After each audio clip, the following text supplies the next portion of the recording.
kita rapid test,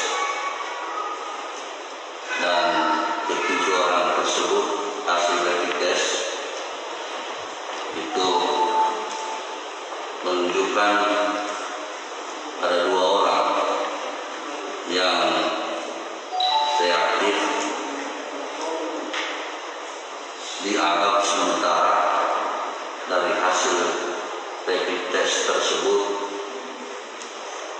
positif. Sementara yang 5 orang itu negatif. Namun karena hasil pemeriksaan rapid test tersebut ada 2 orang menunjukkan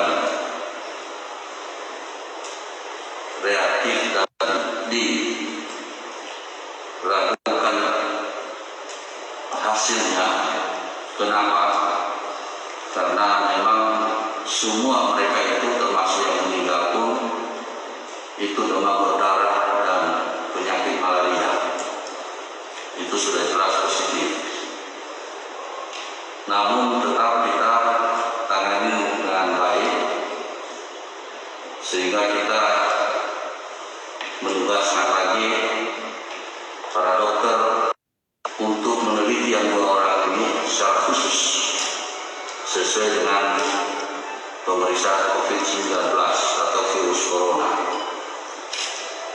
di mana tadi siang kita beri petunjuk kepada rumah sakit supaya mengambil atau melakukan langkah pemeriksaan swab PCR,